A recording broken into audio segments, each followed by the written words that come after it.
Welcome, everyone. Thank you for joining us for our weekly Shanti in Place meditation. I want to invite everyone to make sure that you are comfortable in every way. A nice opportunity to minimize our distractions. So if that means turning your phone off or on vibrate. I use my phone as a timer, so sometimes I leave my phone on, but make sure that it is otherwise silent.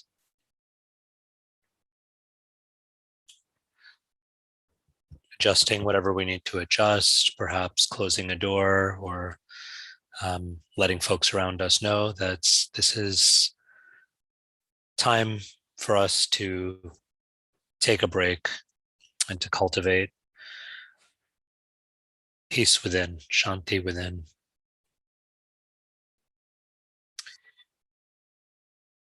Finding that comfortable seat for ourselves, perhaps sitting cross-legged, settling into our tailbone just a little bit more. Or perhaps if we're seated on a chair with our feet to the ground, allowing our feet or our shoes to settle in more firmly onto the ground to find that place of stability or footing. If we haven't already done so, an invitation here to close the eyes or perhaps to soften the gaze as we feel comfortable.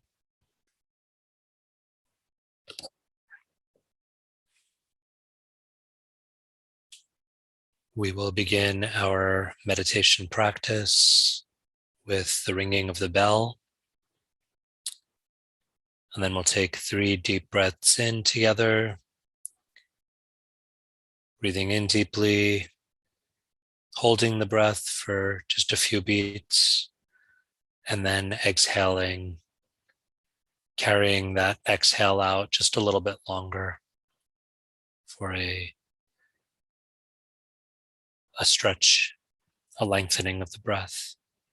We'll do that 3 times. You're welcome to follow along with me or to find whatever pace works for you.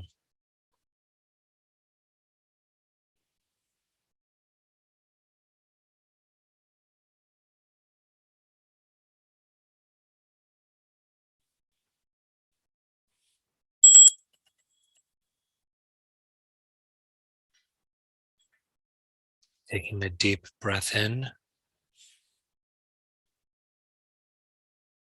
holding, and out.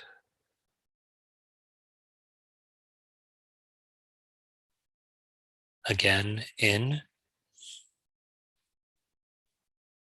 hold, release.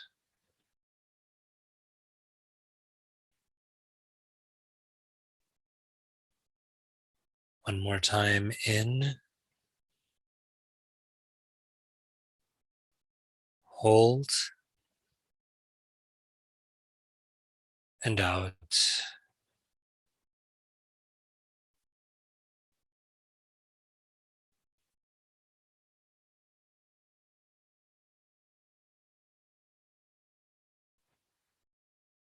Continuing to breathe,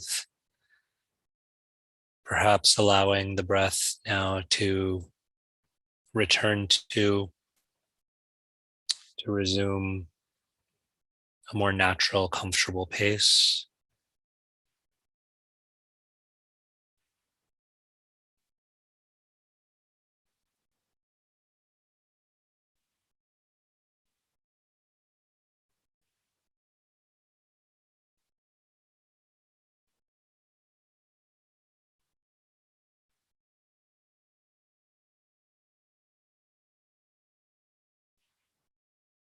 As the breath settles into its rhythm, into its pace,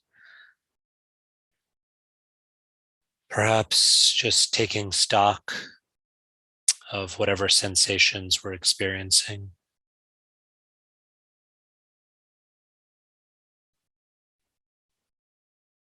Simply noticing what we are feeling in this moment,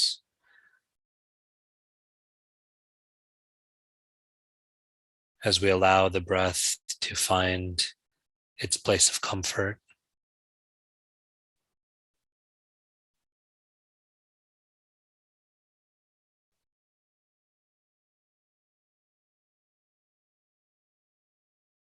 Noticing perhaps physical sensations, maybe an awareness of the temperature where we are.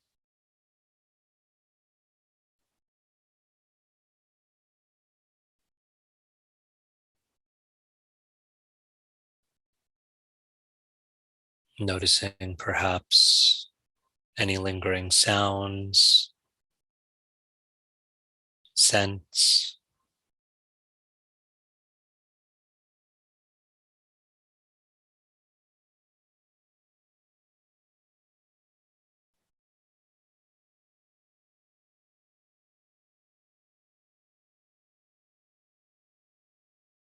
Continuing to breathe in that natural, comfortable rhythm.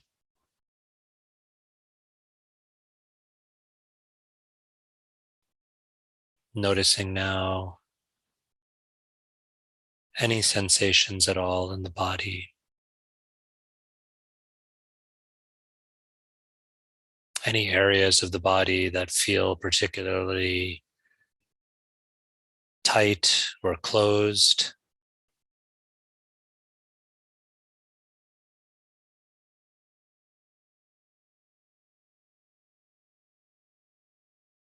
Noticing any parts of the body that feel particularly soft, particularly open.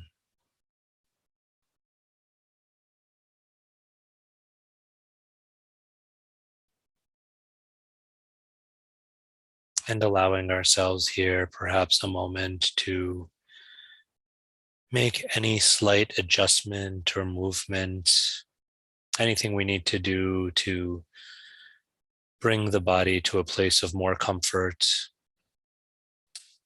and presence and alertness.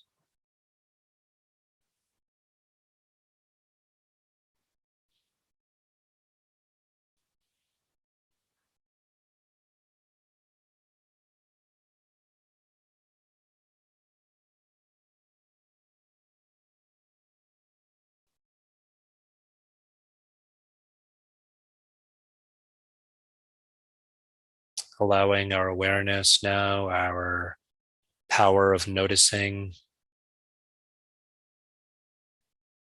to simply rest on the breath.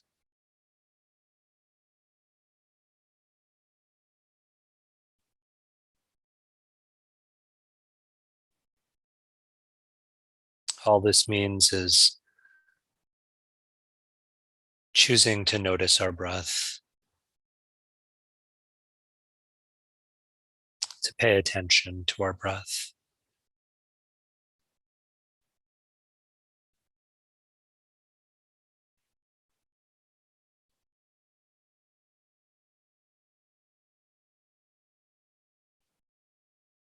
There are so many demands on our attention, so many pulls, so many pushes.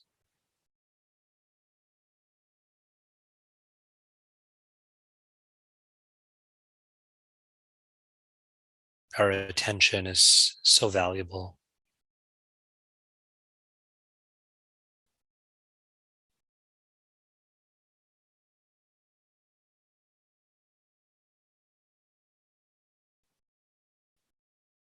Throughout the day, perhaps we feel this precious, valuable resource of our attention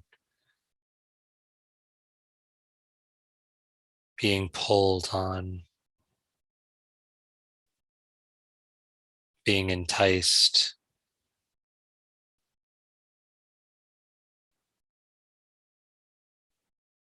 even being taken from us.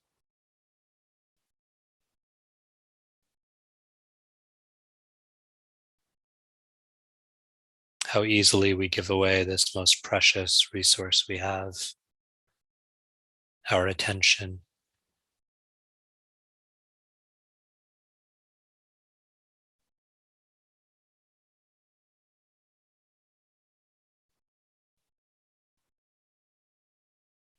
Choosing in this moment to align this precious resource of our attention with the simple and natural flow of our breath.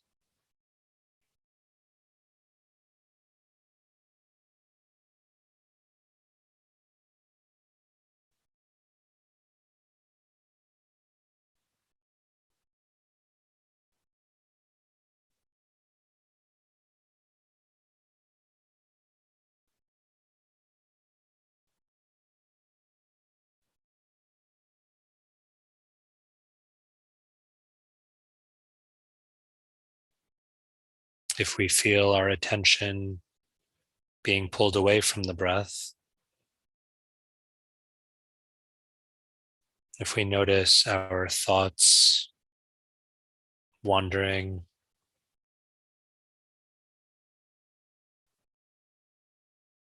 perhaps we notice the pull of boredom or of restlessness, or the push of anxiety or fear.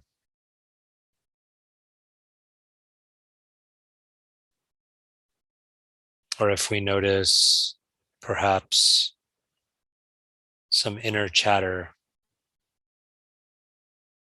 reminding us of this or that,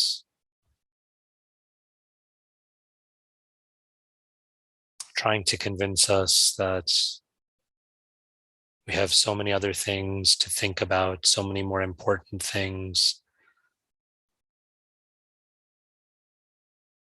to place our attention on. If we notice this happening,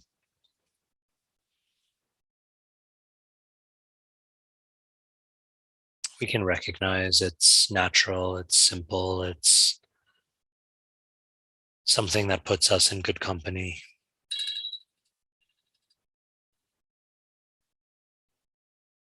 And we can simply bring our attention back to the breath.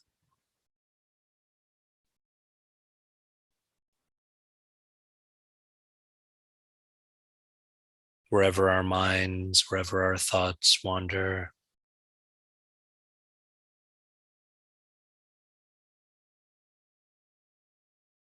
in the far or near past,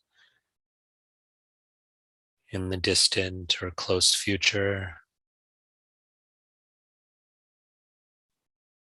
wherever our thoughts may jump, we can simply and gently bring the mind back, bring our attention back to the simple flow of breath.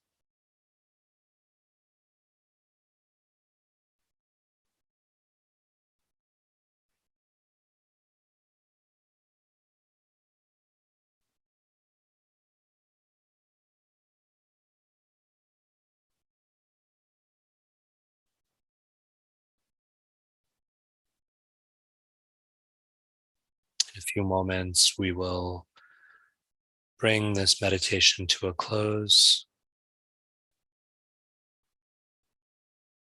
return our attention to more of the external world.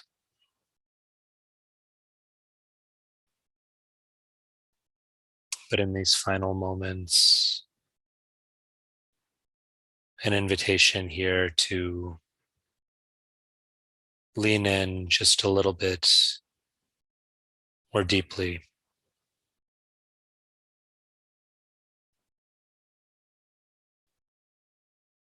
When we lean into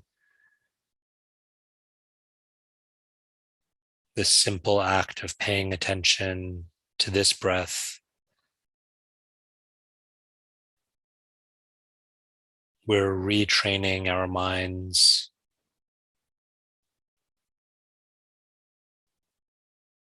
to being present. We're giving ourselves permission to rest our awareness, our valuable resource of paying attention in this precious, wonderful moment.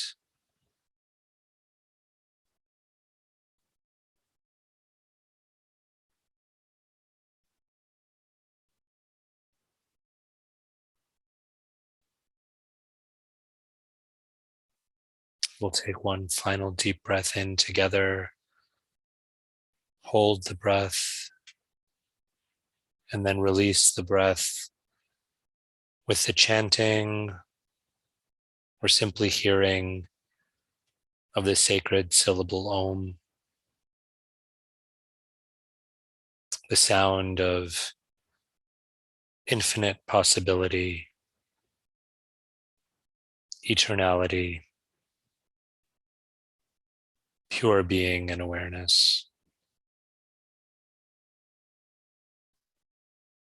Breathing in deeply.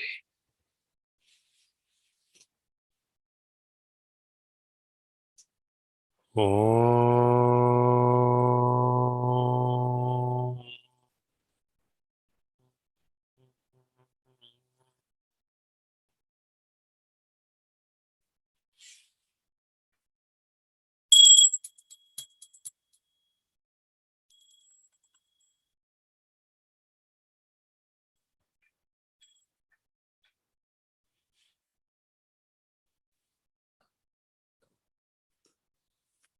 Gently and with ease and kindness, we can open the eyes or widen the gaze.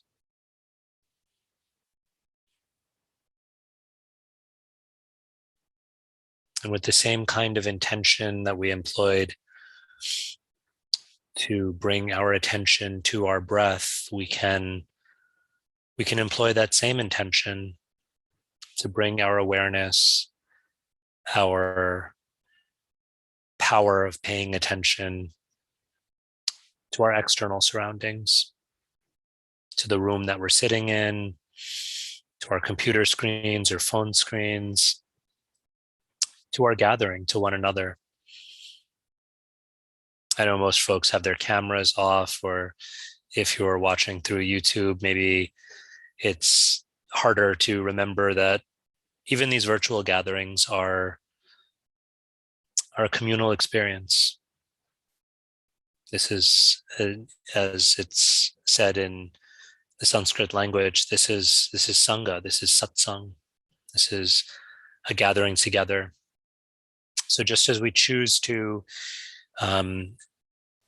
with intention during our meditation, rest our awareness or pay attention to our breath or to our moment or to our mantra, for those of us who have a mantra meditation practice, how wonderful would it be if we could employ intention to being present to our so-called external world, our external surroundings, our external relationships. So it's possible, but it requires practice. So we engage in practice, in formal meditation practice or mindfulness practice.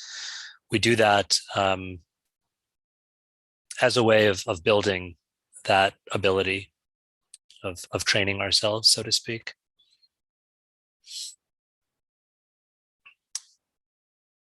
I'm going to share my screen now, and we'll have a short wisdom teaching reflection.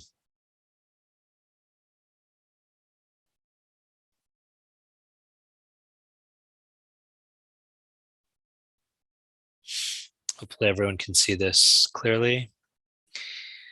So as we discussed last week, Shanti in place is an opportunity to really to focus on peace as a reflection of where we are internally, not necessarily where we are externally, right? The external situation and circumstance is constantly changing, constantly bringing with it ups and downs, highs and lows, moments of triumph and challenge.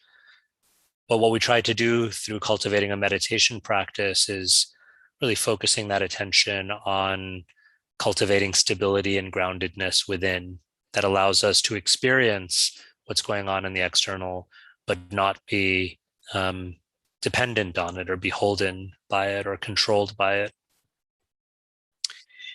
To do that, of course, is easier said than done. And part of the challenge is our minds are so often and so easily carried away by the external circumstances, by the pushes and pulls that we were referencing in our meditation time together. So our reflection for today is calming the mind is like harnessing the power of the wind. It requires us to know when to hold strong and when to let go.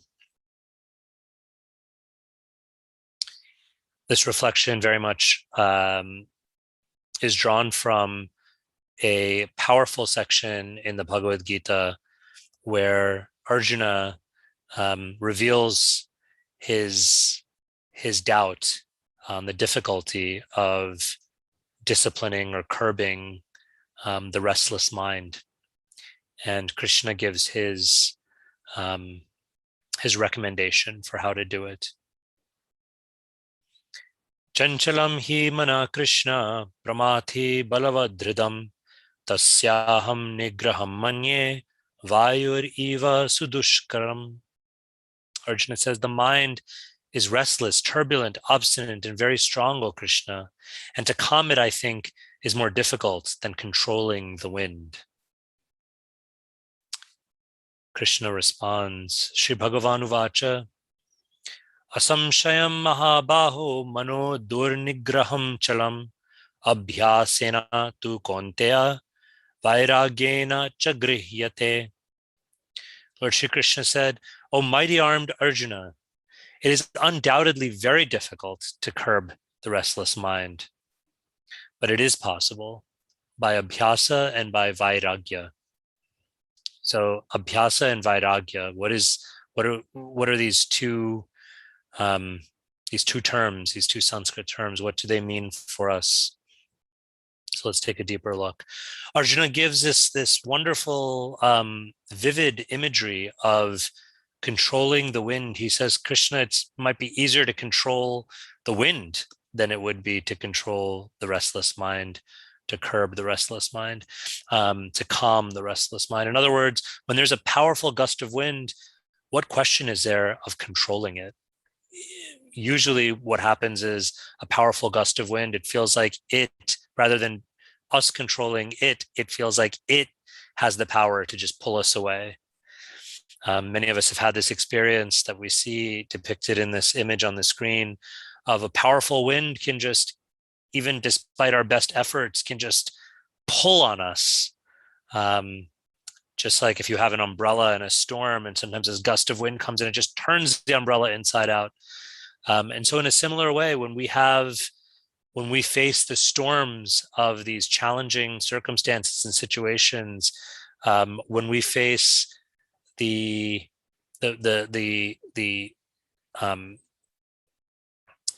pushes and pulls on the mind, it's like this powerful gust of wind that just, even despite ourselves, takes us and takes our mind where we want to. It turns us inside out, so to speak. We have a certain intention, and then all of a sudden we're pulled in a completely different direction, and we feel almost helpless. But Krishna gives his recommendation. He says, abhyasa, staying strong. Abhyasa means practice. So we build that strength through practice.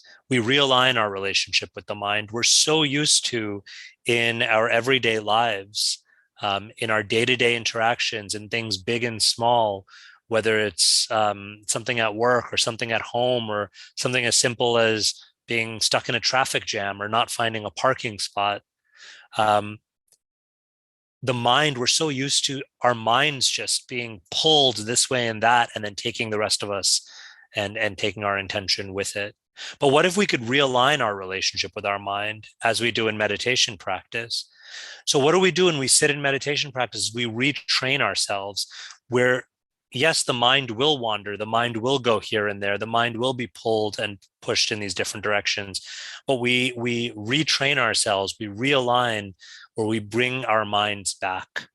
And by doing that, we build this kind of muscle memory, right? If you talk to athletes, athletes will often speak about muscle memory. When a tennis player is in the heat of a match in the US Open or in Wimbledon or something like this, um, it's not that they're consciously thinking of how to move their body, how to move the wrist, when to run up and run back, and right, that's happening. Split second decisions are being made. What's really happening and athletes will tell you this, is their muscle memory is being activated, right? All of that practice is building up to having that muscle memory so that in the moment, they don't have to consciously think of it. It's inborn, it's visceral. And so in a similar way, we can build that muscle memory of the mind, the mind that can focus with attention and with intention, right? We do this through practice. We do this through commitment, through consistency, through intention, right? If we sit once in a while in meditation practice, we'll be able to chip away at it. But if you've noticed, if you've had like I know I've had stretches of time between meditation practice, it's harder and harder to have that sustained kind of realigned relationship with the mind. But when we're able to do it with commitment, with consistency, with intention, with regularity, we can build that muscle memory that much more easily, or we can build that muscle memory to be very strong.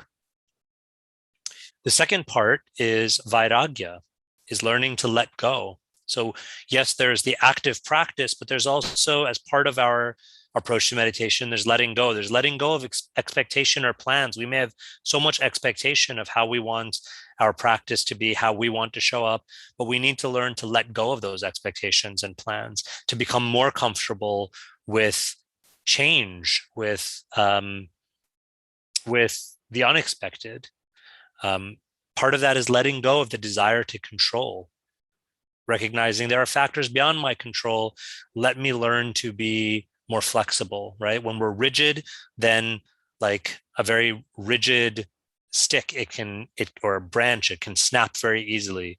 But when we're flexible and pliable, then we can withstand really powerful forces and yet not break, right? Because rather than have that rigidity and that brittleness that comes with being fixed, with a fixed mindset, we've learned to let go of our expectations, let go of our desire to control, to become flexible and fluid and open to what the universe is trying to teach us in this moment.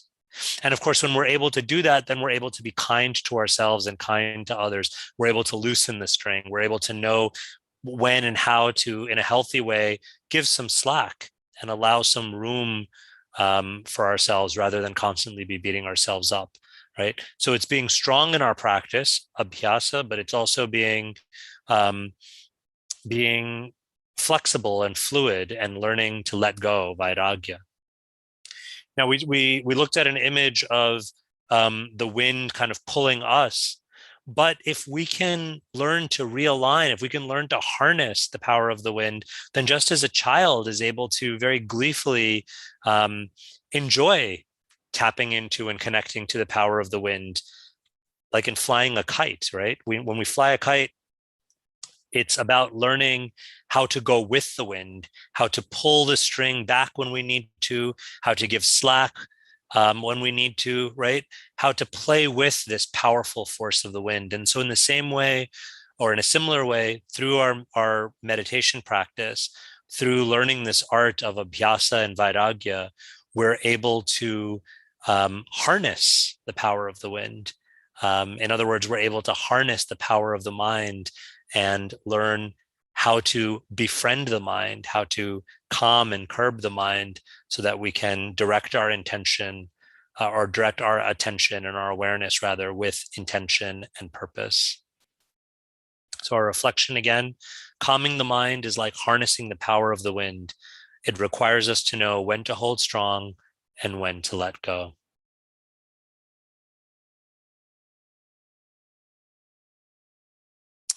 So we'll stop there. We are just past our time together. We thank you very much for joining in our weekly meditation. If anyone has any questions or comments, I'm happy to take them now. Otherwise, please have a wonderful rest of your day, rest of your week, and I look forward to meditating with you again next week.